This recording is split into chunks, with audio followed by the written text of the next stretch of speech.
kulan wanaagsan kusoo dhawaada dood wadaaga Bilan Media waxay idila socodsiin doontaa anigoo ah Naciim Saciid Saalax. Maanta waxaan diiradda ku saari doonaa khatarta maandooriyaha iyo isticmaalka daawooyinka xanuun baabi'iyaha oo si qaldan dhalinyarada ay u isticmaalaan iyagoo ka helaya darooga awood badan, taas oo saameyn iyo halis caafimaad ku leh mustaqbalka dhalinyarada. maxaa sababay, sidee looga hortagi karaa, iyo muxuu yahay xalku? dhammaanba su'aalahaas wax kaga bogan doontaan doodan oo aad ka daawan doontaan Bilan iyo Dalsan Media Group. dooda waxay nagala qayb galaya madaxa cilmi baarayaasha Soomaaliyeed Dr. Shaafici Shariif, Amal Cabdullaahi Axmed, madaxa arrimaha bulshada golaha qaranka dhalinyarada qaranka, iyo sidoo kale Faarax Sharaawe, agaasimaha hay'adda ku meel gaarka ah ee maareynta dawooyinka wasaaradda caafimaadka ee dowladda federaalka ah ee Soomaaliya. وهجاج waxaan ku bilaabi doonaa doodeena Dr. Shaafici. Dr. Sulu marka hore bal waxaan nooga warantaa wax cilmi baaris oo arintan ku saabsan oo hore loo sameeyay jirta. aad u mahadsan tahay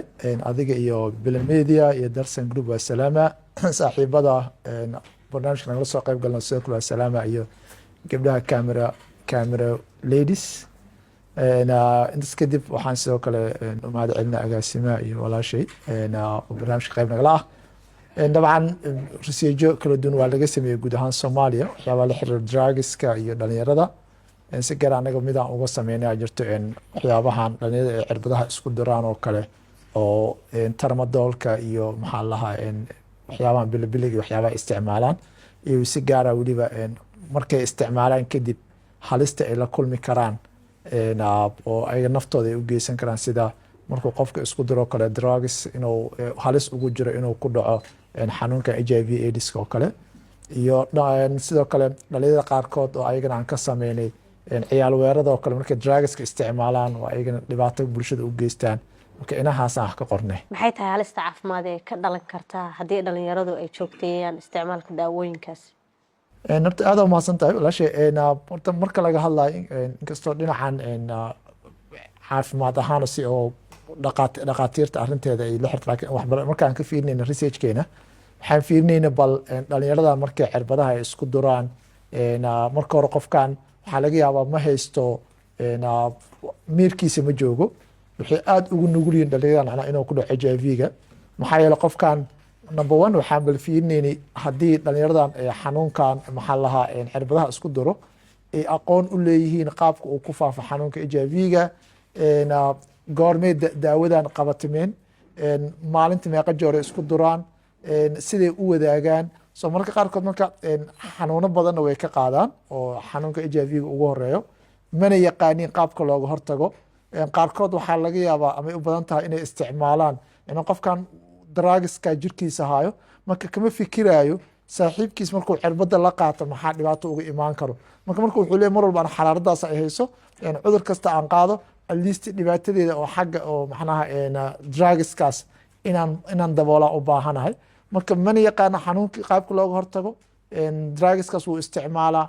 jirkiisana ma kontrooli karo. waxaa laga yaaba marka qaarkood inay cirbado ay meel taalint soo qaataan ay daawada isku shubtaan ee markuu isticmaal. marka inahaasay daraasadda fiirinaysa. aad u mahadsan tahay. maxaa tala caafimaad oo aad leedahay waad la wadaagi kartaan hay'adaha iyo bulshada si looga hortago faafitaanka daawooyinkaas dhalinyarada isticmaalaan? horta dabcan mar walba Soomaaliya waxaan ognahay xilli waxaan soo marnay dekada iyo elaboorka ay xiraayeen magaalada Muqdisho. dekada example Cisaley oo kale iyo elaboorka aan Cisaley ama Cilmicaan wax kasoo degi jireen intaa way ka yareen drugska. soo marka kuwaad marka muhiimada ugu sareyso waxay saaran tahay dowladda Soomaaliya inay ka hortagto inaanan macnaha daawooyinkan in horta magaalada aysan soo gelin. hadda waxaan maleynayaa bishii la soo dhaafay container oo bilibili ma laha ala soo qabtay. maalin kasta waxaan aragnaa shuute oo askartii dowladda oo qaarkood laha drugs isticmaalayaan si saaxiibada si macna darro u dilayaan. marka wax ugu horeeya waxay tahay horta dowladda Soomaaliya inay ay maxaa la isha joojiso elaboorka iyo dekada ay ka soo galayaan. waa midka koowaad. midda labaad waxaan isleeyahay wacyigelin sidaan oo kale ah dhalinyarada lala wadaago loo sheego in maxaa lahaa drugskan magaalada uu ku jiro. midda saddexaad dabcan wasaaradda caafimaadka way nala joogtaa oo ah doorkii wasaaradda caafimaadka oo ah xanuunadan maxaa qofka markuu drugska isticmaalo naftiisana halis ay ku jirtaa, nafta dad kalena halis ay ku jirtaa. sida hadda aan sheegnay daraasadii waxay ogaatay ku dhawaad 8% dadka dhalinyarada cirbadaha isku diro waxay qabaan HIV/AIDS. so HIV AIDS markay qabaan oo dhowr boqol oo qofood oo testi laga qaaday waxaa laga helay 21 qofood oo HIV positive ah. marka 21 qofood 5 sano soo socota meeqa qofood ay gaarsiin karaan, dad badan ay gaarsiin karaan. marka daraasadda waxay ku talinaysay drugska nafta dhalinyarada wuxuu u yahay khatar, amaan ahaana khatar u yahay. sidoo kale waxaan sheegnay dhalinyaro badan oo isticmaasho drugskan inay waxyaabaha oo magaalada banaankeeda weliha ugu sii badnaatee in ay waxyaabaha keenaya ciyaal weerarada ay qayb ka ahaayeen. hal qofka markuu drugska isticmaalo si kastuu drugskan ku heli karo, ammaanka dhibaato ku yahay,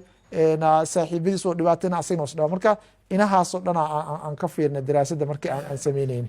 shaafici aad ayay mahadsan tahay. Amal Cabdulaahi Axmed, madaxa arrimaha bulshada golaha dhalinyarada qaranka, ayaan iyaduna markaan su-aala weydiin doonaa.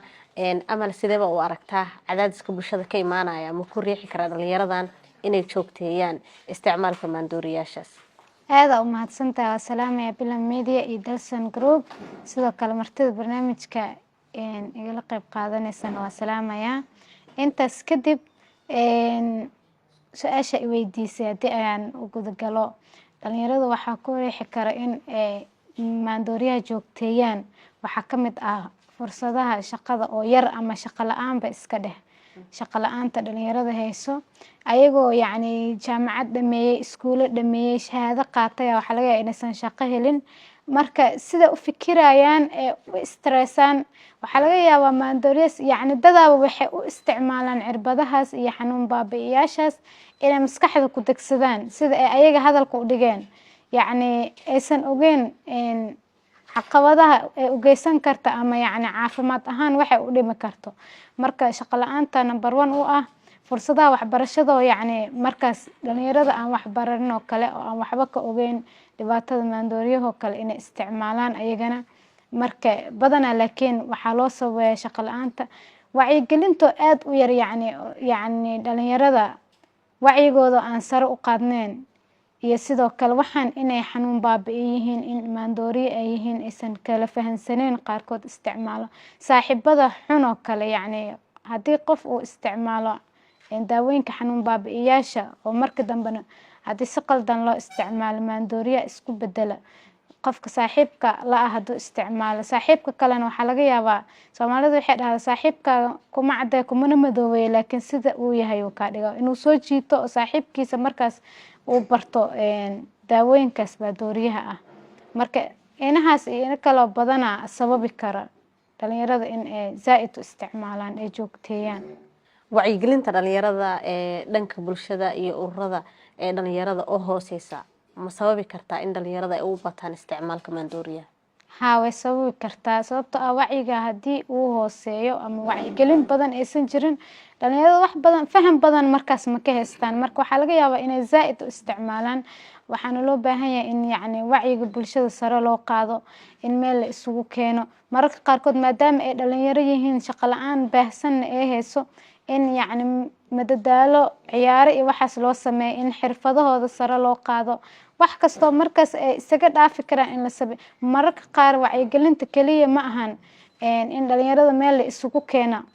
yacni laga wacyigeliyo, laakiin through social media iyadoo la marsiinayo in waxaan ay wax qaldan yihiin, markasta wacyigelin joogtaa in loo sameeyo. waa mahadsantahay Amal, maadaama aad nagala joogtay golihii dhalinyarada qaranka, maxaa qorshahoo idinka yaala dhalinyarada? ka golo ahaan qorshaha noogu yaala waxaa waaye in dhalinyarada wacyigelin badan aan u sameyno, sidoo kale xirfado aan barno oo capacitigooda aan sare u qaadno. yacni waxaa jirta hadda waxaa la dhahaa maalinta dhalinyarada Soomaaliyeed. maalintaas bes inaan lagu ekeenno wacyigelinta markasta la sameeyo oo ay joogto ahaato. sidoo kale doodaha furan oo sidaan oo kale dhalinyarada in fikradahooda ay ka dhiibtaan, in yacni ra'yigooda la dhageysto. keliya aan la dhihin khudbadaa lagu siinayaa khudbee, yacni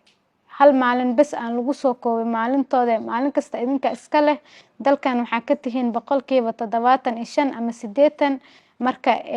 wacyigelintooda in zaa'id laga dhigo, baraha bulshada loo mariyo. sidoo kale muuqaalo short films in laga sameeyo, yacni maandooriyaha saameynta xun ee leedahay in loo sameeyo. sidoo kale yacni wacyigelinta anagoo weliba dhaqaatiirta kaashanayno iyo cilmi baarayaasha in yacni wacyigelin guud la sameeyo oo waliba dhammaan dadka ee isla kaashanayaan. waa mahadsan tahay. taasi waxay ahayd Amaal Cabdulaahi Axmed, madaxa arrimaha bulshada golaha dhalinyarada qaranka, Faarax Sharaawe agaasimaha hay'adda ku meel gaarka ah ee maareynta dawooyinka ee wasaaradda caafimaadka dowladda federaalka ee Soomaaliya oo isaguna madasheena ugula suganaya soo dhaweynaynaa. Faarax, soo dhawow. marka hore sidee loo xakameyn karaa daawooyinka xanuun baabiyaasha in aysan u gudbin suuqyada madow si dhalinyarada aysan si qaldan u isticmaalin? marka hore horta waa u mahad celinayaa Bilan Media iyo Dalsan Group iyo madashaba oo fursad noo siisay inaan maaragtay aragtideena ka dhiibano arrimahan. inta aan su'aashaada aan u gudbin, marka hore horta aniga arrimahan oo daawooyinka waxa la yiraahdaa daawooyinka la xakameeyo, waxaa la dhahaa daawooyinka la xakameeyo ama controlled substance oo ka kooban laba nooc. midna waxaa la dhahaa narcotics, midna waxaa la yirahdaa psychotropics oo labadoodaba madaxa ay maskaxda iyo qofka systemkiisa oo hormoniska ama oo ku shaqada leh neuroniska ay bedelaan. marka daawooyinkaas waxaa la isku dhahaa marka guud ahaan controlled substance adduunka oo dhan waxay ka yihiin inay qaab sharci lagu isticmaalo. haddii ahaa lahayd bukaanka, macnaa daawooyinkan waxaa loo dhaafi waayo waxawaaye waxaa jiri karto baahi caafimaad oo u baahan in lagu daaweeyo, laakiin dhinaca kale waxaa loo isticmaali karaa si qaldana loo isticmaali karaa. maadaama marka ay saas tahay waxaa isdhinac socdo ayadoo baractiiskii saxa ahay ee dhakhaatiirtu ay qorayaan iyo ka ganacsigeedana oo la xakameynayo oo lala socdo. marka adduunka laguma ekeynin wadan keliya ha iska ilaaliyo, adduunka oo dhan laga ilaaliyaa.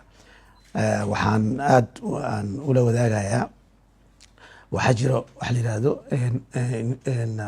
International Narcotic Control Board, INCB, maybe inaad daraasan aragtaan. waxay ilaalisaa caalamka oo dhan, waa agency oo UN ka ganacsigooda iyo daawadan sida la iska gudbiyo wadan to wadan ay la socotaa. hay-adaas macnaha shirkad oo iska samayn karta ma jirto ilaa ogolaasho laga haysto wadanka loo wado iyo meesha ay ku dhamaanayso. dalkaas marka uu annaga rabno u dhahane waxaa laga codsanayaa inay soo gudbiyaan isticmaalkii waxaan sida loo isticmaalay ilaa iyo qofka oo keligiis isticmaalay xogtiisa in la heli karo si loo ogaado in isticmaalkaas uu si sax maray. marka haddaan wax yar gadaal idiin sii celiyo, Soomaaliya 1970kii ay conventionska ay saxiixday. dadkii awooyaasheen hore xilligaas waxay ku talagaleen inay laga hortago inaan si xun loo isticmaalin oo adduunka lala jaan qaado. laba convention waxaa jira marka oo narcotica iyo psychotropica oo 1900 waxaa la yiraahdaa convention 1961 iyo 72. marka labadoodaba Soomaaliya way saxiixday. taas marka waxay ahayd xilligii horeeto daawooyinkan ka ganacsigooda iyo adduunka sida xogta loola wadaago si fiican bay Soomaaliya qayb uga ahayd. hadda oo gadaal dambe macnaha dowladeena ay dib usoo dhisantay, still wasaaradda caafimaadka waxay qayb weyn ka tahay in daawooyinkaas kuwa sharciga ku yimaado in ogolaasho la siiyo, xogtana lala wadaago. maadaama marka dalkii uu furan yahay xuduudihiisa, waxa imaado waxyaabo oo illegal ku yimaado. wadamo laga yaabo inay og yihiin in wadankeena oo nugul yahay oo sharciyad xooggan aysan ka jirin oo airborada iyo meelaha aan aad loogu qaban karin inay soo gudbin karaan. laakiin hadda waxaan wadnaa waxyaabahaas oo dhan qaabkii lagu jooji lahay. marka in keliya banaanka laga xakameeyo keliya macna ma samaynayso. practice-ka oo gudaha in macnaha shaqo weyn laga qabto, sida haddii lagugu arko daawadan inay sharci darro tahay in la ogeyo. maalan adiga haddii lagugu qabto oo aadan u haysanin rajayto oo dhakhtar kugu qoray caddaynayso inaad as medical prescription u wadatid, in ay illegal noqonayso haddii lagu arko haddaasan wadanin sharci darro. Faarax, ma jiraan sharciyo adkeynaya wareejinta daawooyinkan iyo dadka gadaayaba haddii ay si qaldan ugu gudbiyaan dhalinyaradaas? sharciyadaas qaarkood horey u jireen, qaarkoodna hadda baarlamaanka qaar sharciga yaalo, kuwo kaleeto oo xeer nidaamyaalan waxa waaye intuu sanadka dhammaanina dowladdu ay ansixinaysaa. marka waxaas oo dhan waa diyaarsan yihiin. sharciyadaas maxay qeexayaan haddaad noo dulmarto? sharciyadaas mar waa dhinaca ka ganacsiga, matalan qofka oo ka ganacsanayo in la ogyahay quantity-ga loo keenayo waxaas oo dhan. tan kaleeto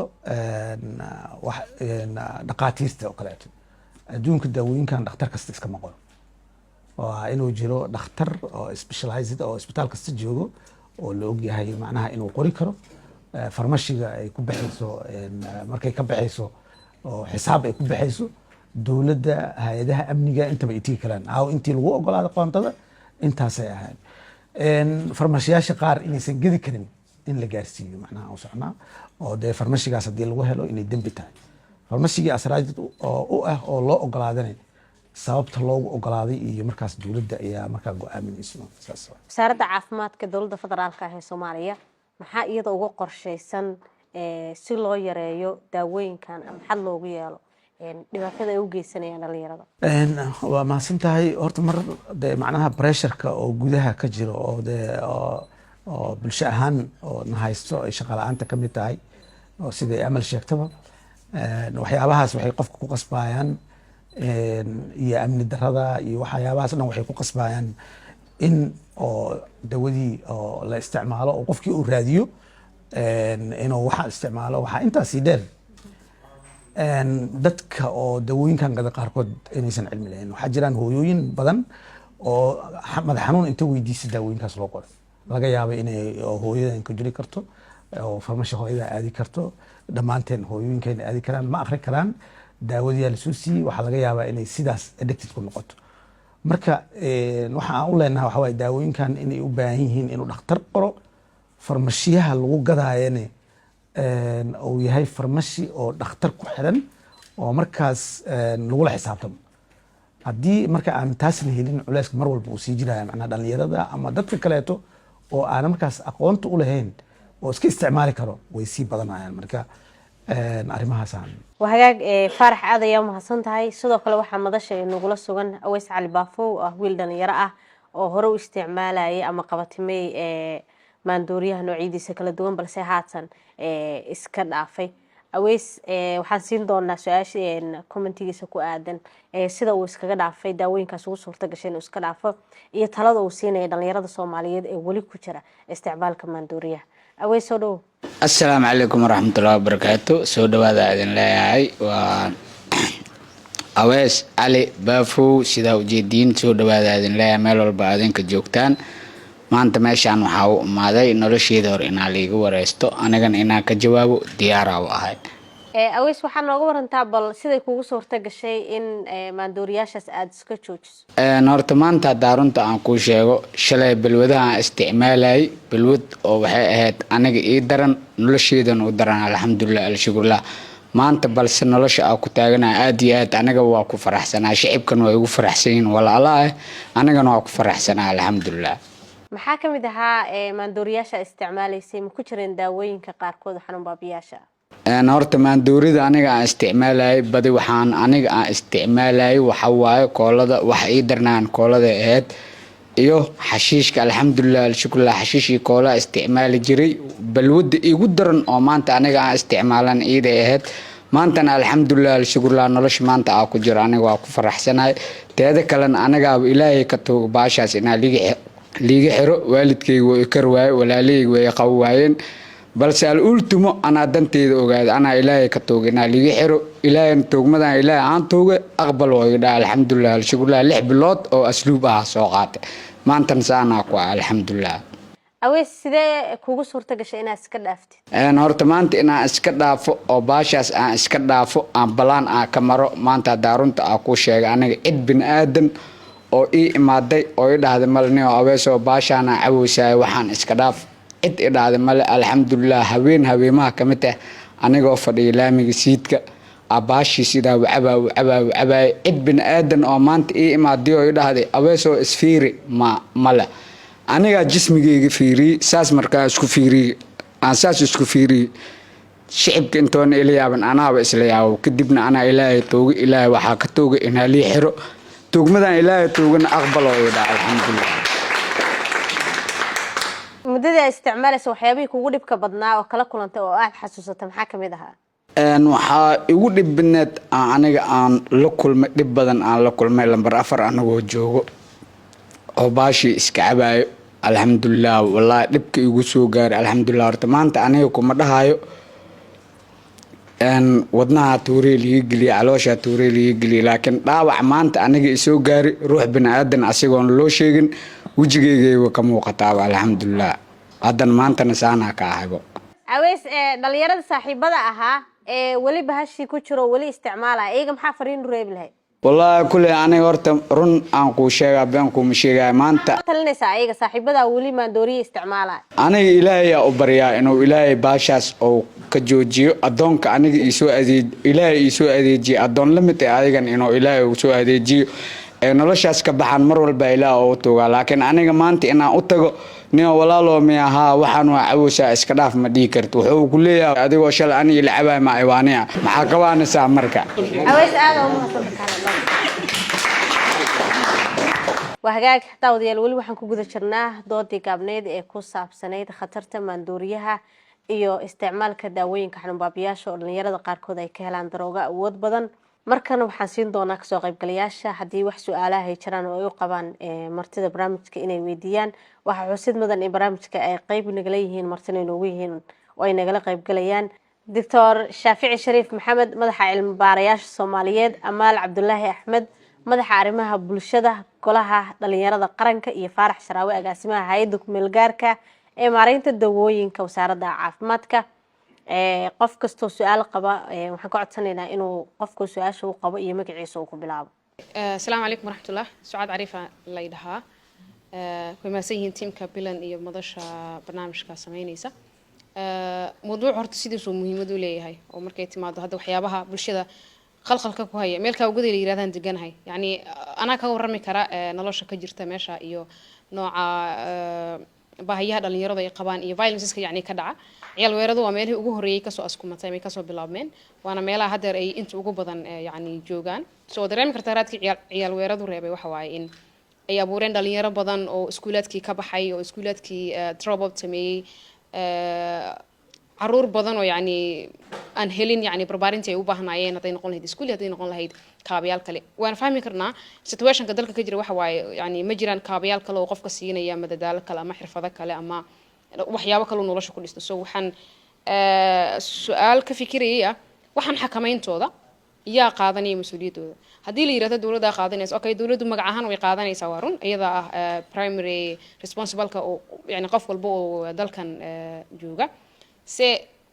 وحبيني صورة دعان delegation كدولة محوية هي دورك أوكي هذا الحكومة هسين هي أستاذ شراوي هذه سبوا هي يعني قف وحيل صار وزارة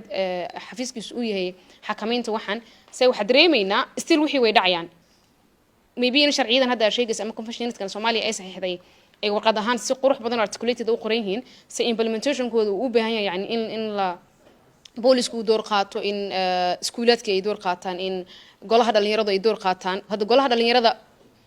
مو جي هذا خلطان أي هلا يصح ما أركن ملك جاه هلا يان موضوعا يعني بريه وجودن بيه بريه وجودن بين وأنت وجود بناي موضوعا يعني وسامين حوجن لها مركها وحندريم إن جابس وين كجرا دنك حكمين توحن هذين نقول له هيد quality control ماشي كسو دقيقة وحنا هذين نقول له هيد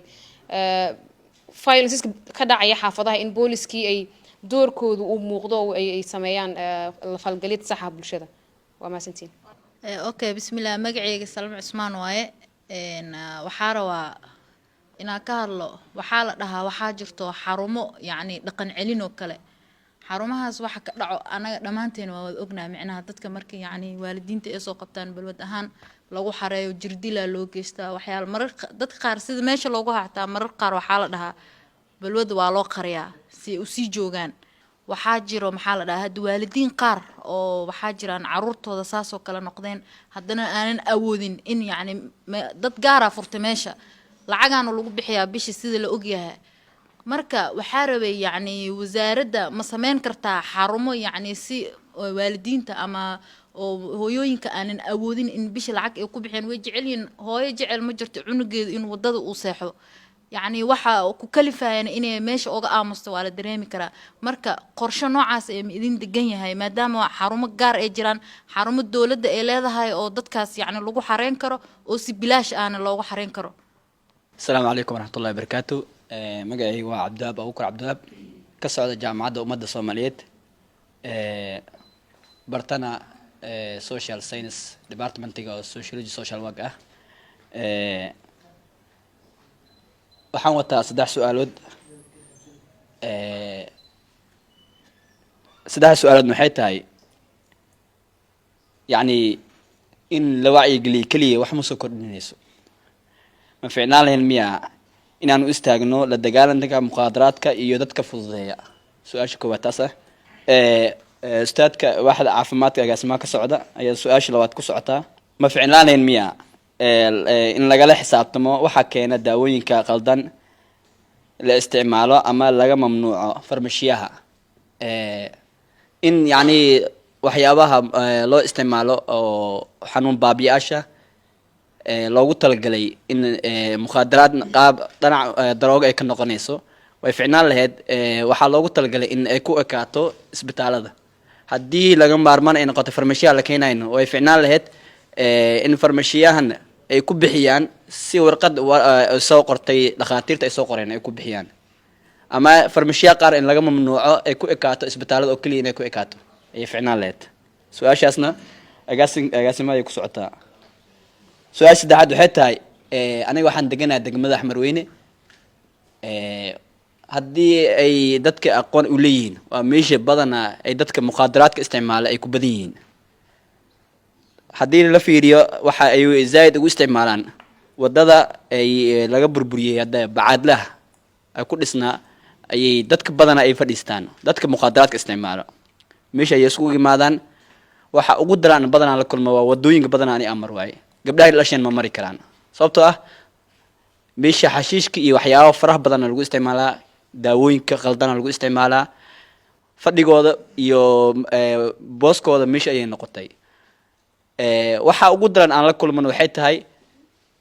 in badanaa wiilasha kaliya ay ku koobneen dumar ay imaanayaan meesha wada fadhiisanayaan ay meesha maxallayse wax oo anshax xuman ay meesha ay kula dhaqmayaan ay ku sameynayaan marka xagga su'aasheedu waxay tahay yani dadkaasi maxaa ugu gudboon in sidaas lagu fiirsado miyay ku habboon tahay mise waxaa u baahan in anaga la dagaalano ama meesha laga raacdeeyo ama in dawladda ay wax ka qabato oo dadkaasi wax ka qabtaan waayo dawladdu ay ka gaabisay waa waxa meesha ugu badanaa la kulan waaye dhankaan markaa fiirisan ceelgaabta markaa fiirisan waa dadka daroog kii ku isticmaala koolada dadka badanaa ku isticmaala waaye abisbaafo dadkaas ka mid ah dadka meesha aan ku arki jir badanaa maasha Allah maanta ku faraxsanahay inaan meesha ku arko oo sigoo iska dhaafay iyo aad ugu mahadcelinayaa ilaahayna soo hanuuniyay dadka qaarna waxaan jeclaanahay in ilaahay soo hanuuniyo marka waxa fiicnaan lahayd in su'aashina waa ku xil dheeraad ahaada way fiicnaan lahayd in dadkaasi wax aan ka qabano aan u istaagno oo dadkaasi wax ka qabano walaalaheen waaye inaan garab istaagno muhiimad ay ahaan insha Allah aad ma sideen assalaamu alaykum warahmatullahi wabarakatuh magacaygu waa Muxsin Saciid Yusuf waxaan rabaa inaan xaqan ka dhibto hal comment iyo hal su'aal su'aashayda waxa weeye kuwaad aan su'aasha ku hormaro ma jiraan waxaan su'aalaha weydiinayaa saddexdaba ma jiraan iskaashi dhexdeena ah golaha dhalinyarada bahda caafimaadka iyo bahda mataqaana dawladda ay isa kaashanaysaaniin sidii aad wax u qaban lahaydeen mise waxa weeye waa kiin la isku keenay isma garanaysaan qof walba mataqaana meel baa laga keenay sababta u leeyahay waxay tahay haddii golaha dhalinyarada qaranka ay iyagu maadaama dhalinyarta matalayaaniin haddii ay dhalinyarada iyagu tagi lahaayeen wacyigelin u sameyn lahaayeen u keeni lahaayeen dhakhaatiirtii iyo bahdii caafimaadka waxa fududaan lahayd in dhalinyaradii ay maaragtay wadadii loo maraayay ay fududaato sidii looga saaro meesha koontiga ku darsanaya waxa waaye waddankeenu wuu burburay wax walba way mataqaanaa eber bay noqdeen dhalinyaradii wax tahriiba wax mataqaanaa shaqo la'aana wax mataqaanaa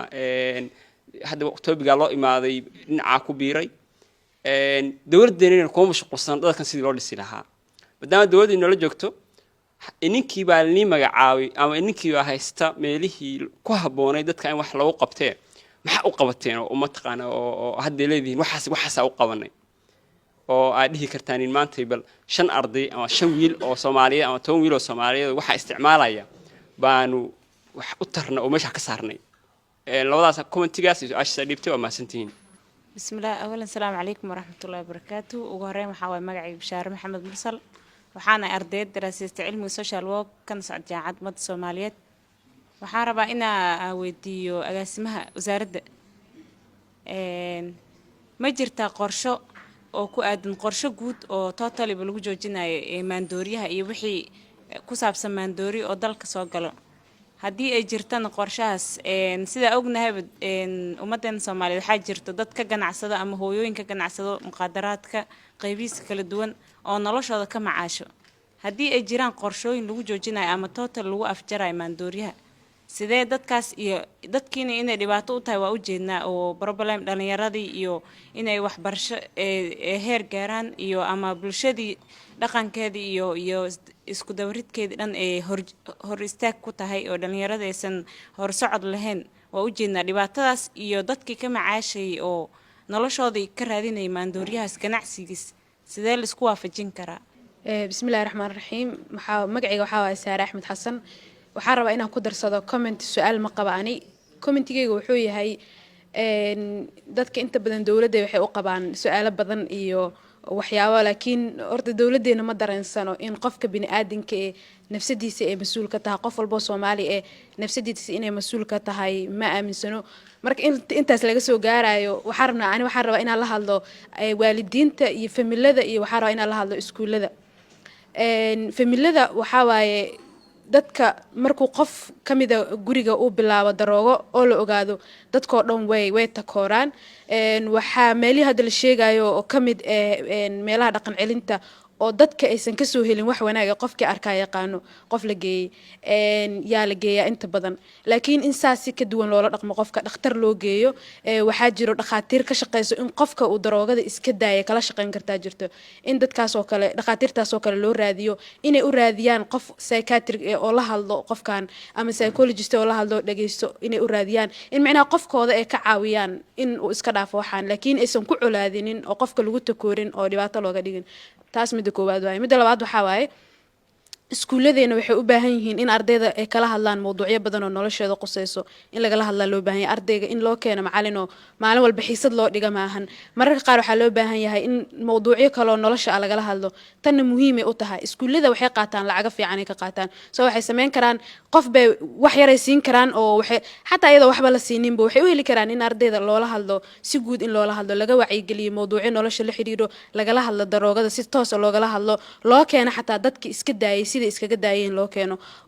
iskuulka naftirkiisana uu ka warqabo ardayda iyo waxay sameeyaan iyo say u kala duwan yihiin ayaga naftirkoodana ay ka caawiyaan intaasoo kusoo koobaya marka hore magacayga horta Cabdishakuur Xuseen Cali su-aasha kood waxaa weydiinayaa agaasimaha waaxda caafimaadka ma jiraan ahdaaf iyo qorshayaal idinkaga degsan la dagaalankan oo maandooriyaha qorshayaal hadday jiraan iyo inaad sameysaan topic showga maanta loo fadhiyo topic aan ahayn haddii idin qorshaysan yihiin su-aasha labaadna waxaa weydiinayaa madax arrimaha dhalinyarada idinkana way idin qorshaysan yihiin ahdaaf noocaas oo kale ah iyo inaad qabataan barnaamijyo noocan ah oo maanta kan loo fadhiyo aanay ahayn iyo inaad la dagaalantaan si social media ahaan iyo si oo public ahaan ah ma idin qorshaysan yihiin idinkana magacaygu waa Yunus Amiin Sidoo Farxaan waxaan halkan u mahad celinayaa bahda Bilan Media iyo ikhtibaaraadka kala duwan ee arrimaha u qaabilsan xakameynta iyo daroogada su-aasha awta waxay tahay mostly waxaan aragnaa ardada iskuulaadka iyo jaamacadaha daroogooyinka sida kala duwan u isticmaalo iskuulaadka iyo jaamacadaha xarumaha qaar ma jiraan xeerar oo sharciyo ugu degsan guddiyaasha u xilsaaran inay oo ardayda ay baaraan oo control ay ku sameeyaan xaaladooda ay ka warqabaan cunooyinka qaar oo مصلي أو مقايضة لو استعماله قرشيال واحد مقدقين. السلام عليكم مقعي وانعي معرو بيلن ميديا مع سنتهاي ضدن إسوء جاسنتي عوانك ضدن وحوي هاي داوين كحنون بابي إياش إذا يردو أي قبضته أما استعماشه هرت سؤال ومضى إلي سويدي وحاجة هاي لأن يرد ما أنت أني dhakhtarad miyihi daawooyinka xanuun baabi'iyaashana ma kala aqaanin ilaa inta ay daroogo noqon karaanna ma aqaanin labaa la isku qalduwayaa in xashiishka iyo koolada dadka isticmaala ee caba waa la yaqaanaa stagekooda dowladda waxay ka qaban karto iyo waxaa loo sameyn lahaa intana waa naqaanaa wadada la marsiin lahaa laakiin su-aasha isweydiinta mudan waxay tahay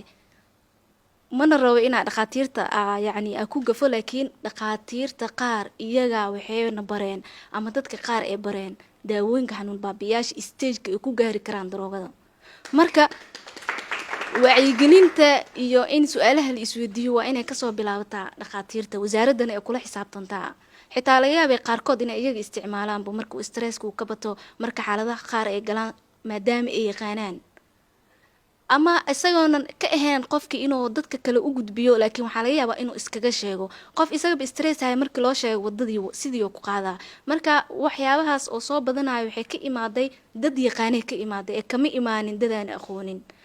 xanuun baabiyaasha anaga dhan waa isticmaalnaa keliyana waxaa u isticmaalnaa madaxan xanuunayo marka wasaaradda iyo tiimka cilmi baarista waxaa ka codsan lahaa in ay dib u fiiriyaan arrintaasi oo dhanka dhakhaatiirta laga soo galo wasaaradda ee shuruuc ay kasoo saarto kadibna si aysan bulshada usoo gaarsiinin iyo sidoo kale wasaaradda dhankeeda inay qaadato oo xakameynta daawooyinka oo kaniiniyada qaar la isticmaalo sida hadda magacyada loo kala bixiyeybo laakiin ma aqoonin dadaan soo gaarsiiyey marka xakameynta dhankaas inay kasoo bilaabato ku talin lahaa soo dhow agaasime Saad Cali waxay ku weydiisay su-aal ah yaa qaadanaya mas-uuliyadda xakameynta daawooyinkan ay isticmaalayaan dhalinyaradan ma goobaha iibinaya qaadanaya ma dowladda oo maadaama aysan xakameyn soo galitaanka wadanka ayaa qaadanaya yaa qaadanaya mas-uuliyadda daawooyinkan inay wadanka ku faafaan horta su-aalihii inta ugu badnaay waa dowladda lasoo weydiiyey xaqaana loogu leeyahay in lasoo weydiiyo dabcan marka horeeto dowladdu accesska waxaa waaya helitaanka waxaan in oo la xakameeyo dowladda mas-uulka haddii marka sheygii oo dee markii xafiisyada dowladda la sadgarayey daroogadiina ay mar horeeto ay samaysatay ruutskii ay dalka kusoo geli lahayd waxaasoo dhan waxay u baahan tahay qaabka oo markaa oo looga oo maaragtay loo xakameynayo ama loo joojinayo waa inay ku timaado wax waqti qaadanayo yani dee mogtahay maanta xafiiskan markii lagu dhiibo oo wixii aad wax ka qaban lahayd ay horey suuq u yaalaan waa dagaal macnaha waa dabcan waa garanaysaan marka dabcan dowladda mas-uuliyaddeeda iskale in oo la xakameeyo waxyaabahan daroogada shaqadaas sidii lagu xakameyn lahaa hawsheedaan ku jirnaa horeyna waa loo hayay hadda haddii oo aanan la weydii lahayn warqad ogolaasho ay dalka kusoo gasho waxaa jiraan dawooyin badan sida aan sheegnay daawooyinkan waa loo baahan yahay oo dee caafimaad ahaana loogu baahan yahay waxay kusoo galaan waxaa jiro dawooyin badan oo sifo sharciga kusoo galo oo la og yahay oo la ribood garay dadka qaatana la og yahay jiraan waxaa dhinaca socda marka kuwa badan oo aan la ogeyn sida ay kusoo galeen marka waxaasoo dhan marka waxay u baahan yihiin sharciyaday u baahan yihiin wasaaraddu ay qaabilsan tahay in ay dejiso iyo shaqadaas sidii loo qaban lahay farsamada sidii loo fududay lahay fulinteeda hay-ado kalaa iskale hadday ahaleed booliis hadday ahaleed maxkamada waa hagaag waa soo koobeynaa sidoo kale farax waxaa jirta su-aal kale Salma Cusmaan ayaa qabta dowladdu ma samayn kartaa xarumo lagu dhaqan celiyo dhalinyarada isticmaasha maandooriyaha si waalidiinta aan awood u lahayn inay lacag ku bixiyaan ay uga faa'iideystaan waxaa jirto hadda maadaama madasha ay gabdho badan u badan yihiin isbitaalka Laasaliti xarumo oo u gooniya gabdhaha laga dhisay oo dee macnaha jiif leh oo maaragtay oo dhismihii ku socda oo la dhamaystirayo oo loogu talagalay rehabilitation in loogu sameeyo dadkaas dabcan waa ogsoontiin capacity dowladda iyo lacagta oo ay macnaha lagu bixiyo adeeg bixinta caafimaadka aaday u yartahay dowladdeena waxba kuma bixiso inta badan yani dakhliga marka oo dee dowladda dhaqaalaha budgetka loogu talagalay caafimaadka wuxuu ku tiirsan yahay deequu ku tiirsan yahay inta badan intaasna macnaha wixii oo la awooday macnaha waa la qabtay waxaa jiro unidyo u dhisan oo wasaaradda oo arrimaha ka shaqeeyo haddii ahaa lahayd siyaasadda, haddii ahaa lahayd in oo xarumahaas la hagaajiyo. marka private sectorka lama regulate garaynin, laakiin qorshahooda waa lagu jiraa. xafiisyo kaleeto oo public health wasaaradda waxay leedahay xafiisyo badan ay leedahay waa qaabilsanaa jiraan. cabdiwahaab abuukar sidoo kale wuxuu qabaa su-aal amaal ku socota golaha dhalinyarada qaranka iyagoo kaashanaya dhalinyarada Soomaaliyeed ma u istaagi karaan la dagaalanka maandooriyaha? ها ويستاهل كران ساهرو شيغبا يعني wacyigelinta waxay koob ka tahay in loo istaago in xirfado loo sameeyo sidoo kale maadaama ay shaqo la'aan yihiin xirfado yacni gacmaha oo lagu shaqeysto in la baro kale in ayaga yacni madadaalo loo sameeyo in tartamo loo qabto sida tartanka quraan akhriska kale qofkan haddii dhalinyarada ah tartan loo qabto waxaa laga yaabaa inuu ka mashquulo maandooriyaha uusan isticmaalin suu tartan ku guuleysan lahaa yacni in uu yacni madanaad ku dadaalo marka waxyaabo badanaa jiro waa u istaagnaa anagoo weliba dhalinyarada kaashanayna. laakiin ma haysaan marka dhaqaalihii aad ku sameyn lahaydeen dhalinyarada maalgelintaas dhalinyarada?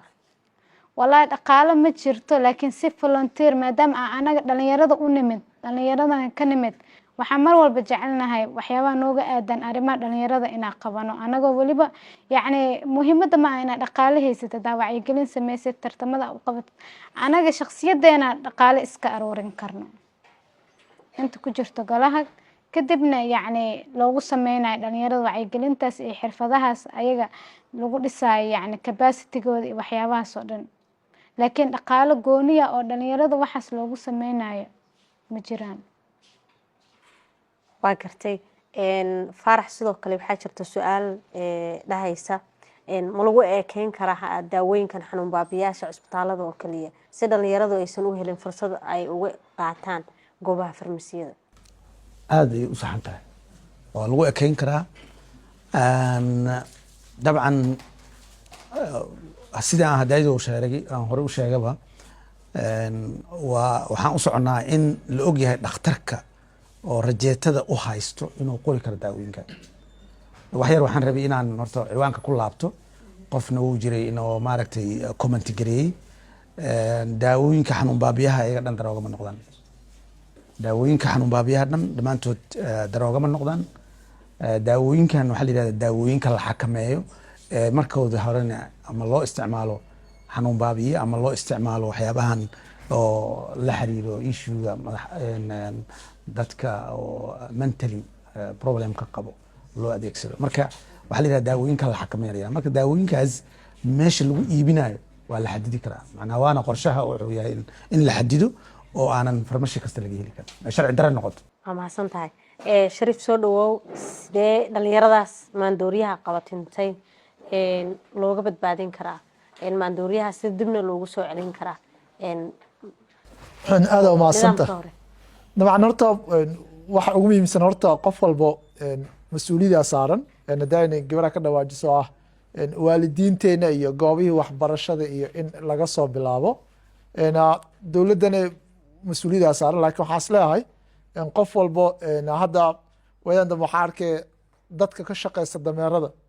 dameerka waxaa la siinaa draago si uu macnaha foostooyin badan oo ama xoog u yeesho qofka dameerka markuu cuna asigana wala isticmaalaa. waxaa arkay wiilashan oo falconka wado maqan b b c maray wareysanaysa mid kamid wuxuu leeyahay waxaan u isticmaalay kaniiniyaasha draagada ah si aan u cabsanin. marka aragto falcon indhaha kaa soo gelgelayso ninkan already 90 kuu maraya sababta maxay tahay wuxuu soo qaato wuxuu ugu talagalay inuusan cabsanin hadduu uu qaato kaniiniyaashaas wuu cabsana hadduusan qaadan. marka waa wax ugu horeeya oo la sameyn karo waa wacyigelintii oo dadkii in lagala hadlo sida hadda programmadan la qabanayo. midda labaadna koley laga sameeyo maxaa lahaa waxyaabaha oo video maxaa lagu wacyigelinayo iyo in waxaa jiray haday abaayo ina weydiisay aheeday dhaqaatiirta naftikooda dadkan hadda example ayaa imaaday maalmo dheed waxaa imaatay xataa jirac waxaa laga sameeyaa drugs jirac mataqanin baalkii riska inta la dubo alla waxeena markaasuu naqanaa. marka dadkan ina waxaan la ogaado xumaanta waxaa la samaanta 5 jeer ka orod badan tahay. marka waxa ugu muhiimsan aan isleeyahay waa in wacyigelintaas la sameeyo dadka lala hadlo taada kan la ciqaabo dadka ayaga keeno iyo dadka isticmaalo markaas. waa mahadsan tahay. muxsin sayid wuxuu qabaa su-aal ah amaal ma jiraan iskaashi dhalinyarada caafimaadka iyo qaybaha kala duwan ee bulshada si dhalinyaradaasi ka hortagooda ay u xoogaysato? haa wuu jiraa yacni haddii aysan dhalinyarada iyo dhakhaatiirta bahda caafimaadka aysan iska warqabin maba lala dagaalami kara isleeyahay daawooyinka maandooriyaha. waa mahadsan tahay. faarax, ma jiraan qorshe guud oo lagu joojinayo maandooriyaha iyadoo shacabka ka ganacsadan loo abuurayo fursado kale oo ay nolol maalmoodkooda ku maareyn karaan? dabcan horta waxaa jirto balwadda traditionka oo jaadka iyo ay ku jiraan oo dee horey ama sigaarka iyo tubaakada iyo waxyaabahaas dhan balwadahay soo galayaan. xataa balwadahan caadiga dada gado si ay noloshooda ugu tan maareeyaan. marka oo dee daawooyinkan la xakameeye qofka oo ka ganacsado oo sida sharci darrada dad u siinayay aqoonteeda leeyin waxaa markaa ganacsanaysid idan markaa daawadan gadaysid waa inaa pharmacist tahay markaa qoraysid waa inaa dhakhtar tahay. haddii aad xirfadaas laheyd waad kasii shaqaynaysaa. haddii aadan xirfadaas laheyn te cid kuu abuuraysa male. macnaha in oo aad xirfad la timaado waa adduunka waxa waaye qofka daawada gadaayo waa inuu pharmacist yahay, qofka oo maaragtay oo dee farmashigan joogo bixinayo qofka qorayan waa inuu dhakhtar yahay. dadkaasna already skillkooda ay xirfad ku helayaan. goobaha lagu isticmaalo ma jiraan guddiyo u xil saaran oo soo kormeeri kara ama soo tirakoobi kara goobaha lagu isticmaalo maandooriyahaas iyo dhalinyarada isticmaasha wasaaradda ka tirsan? maya waxa oo guddi waa jiraa oo guddigaas marka laakiin waa guddi oo qaabilsan qaabka ay ku soo gasho dalka inuu kormeero. haddii ay ahaa lahayd laysan la siiyey ciddaas sharci hadday ku keentay guddi oo levelkiisa sareeya. ma jiraan laakiin guddiyo dabagal ah? waa jiraan guddigaas waa jiraa laakiin guddi heer laakiin marka meelaha oo hadda example lagu isticmaalo hadda ciruboo kale liidoo kale hadda meeshuu ka dhawaajiyey maxaa la xamarweyne saybiano naga hadda daraasadda aan samaynayni waxaa jira hot spots marka maxaa waaye meelaha ugu badan ee dadka drugska isticmaalo ma bilibiliga isticmaalo cirbadaha isku diro intay joogaan muqdisho waa la yaqaanaa. tusaale liidoo kale badda meel maxaa la way joogaan, cirub way joogaan, xamarweyne way joogaan, isgooska ceelgaabta way joogaan, dhinacan Black Sea iyo Barax way jiraan, saybiyan way joogaan. marka meelahaas hot spots ah oo laga helaa dadkaas ay ugu badan yihiin. hagaag ugu dambeyntii Shariif soo dhow waxaa jirta su'aal ay qabta Naciimo Carabow, dhakhaatiirtu qayb ma ka yihiin faafinta isticmaalka daawooyinkan maadaama dhalinyarada aysan aqoon buuxda u lahayn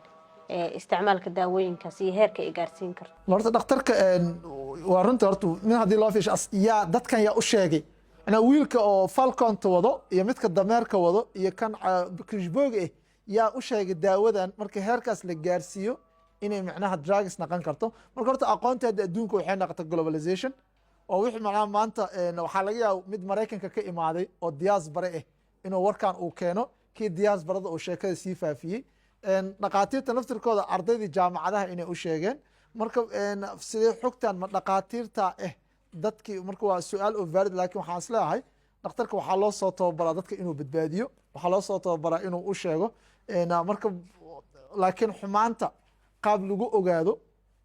way fara badan tahay. marka dhakhaatiirta ma tahay cidda dadkan soo gaarsiisay ee manaha kuley jawaabtaas waxaan isleeyahay waa mid u baahan cilmi baaris. waa hadda aan dhihi karo ma yahay kuley agaasimo wax ku daraya. dabcan sidaa ogsoon tihiin dad badanoo waxaa jiro lacagaa laga raadiyaa. waxaa laga yaabaa qofkan daawo uusan u baahnayn in loo qoro, taas way dhici karta. oo waxaa la yidhahdaa mal practicekaas marka qofkiina wuxuu keeni karaa in uu addicted oo noqdo. waxaa kaloo weheliso dadka oo qaarkood oo gadaayo inaysan aqoon u lahayn waxaan oo daawadan inuusan aqoon u lahayn. qofkii maadaama uu meel uu furtay macnaha meesha markuu farmashi la furto dadkeena kuma baraarugsano meeshan qofkii saxda ahay ma gadaya iyo ma jirto. marka taas waa qaybay ka tahay. waxaa kaleeto oo muhiim ah waxyaabahan dowladdu inay gaarto in sharci darrada oo la gaarto waxaa leedahay yaa dadkan u sheegay waxa inay drugs yihiin ilaa aqoon ma la yaa qaadaya mas'uuliyadda faafinta? maya hadda aniga oo kaleeto xafiiskeena waxaana lasoo weydiiyaa daawooyin tiro badan. hadda adika inta aad taqaanaan waa 2-3 waa adduunka liis dheer aa tixan xataa haddii oo xafiiska naloogu yimaado nalala wadaag haddii nala dhaho noo sheegno waayo dadka way sii baranayaan dabcan waxaan horta dadkeena inay only tramadol ay keliya yaqaanaan oo ay jiraan boqolaal tramadol 100 marka xoog badan oo magaaladan ku jirto oo aan dadka aad u kasin waa iyadana waa dhinac positive inay dadka aysan kasin aysan fahmin oo aanan la shaacinin oo aan la wadaagin xogtooda macna ama haddii ay ahaaleed dadka ganacsado ama haddii ay ahaaleed dadka oo raba inay waxaan isticmaalaan marka daawooyinkaas marka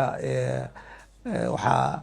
dadkaas waxay ku ogaadaan oon kuwaas oo macnaha loo qorayo oo qofkii uu qabatimay sidaasay ku ogaadaan intaas kaleeto ma la sheego waa hagaag daawadayaal intaas ayaan kusoo koobaynaa doodan aragti wadaaga ah oo soo qaban qaabisay bahda Bilan Media taasoo aan uga hadlaynay khatarta maandooriyaha uu ku dhex leeyahay dhalinyarada Soomaaliyeed iyo sida looga hortagi karo ama xalka ku haboon ee dhalinyarada loo qaban qaabin karo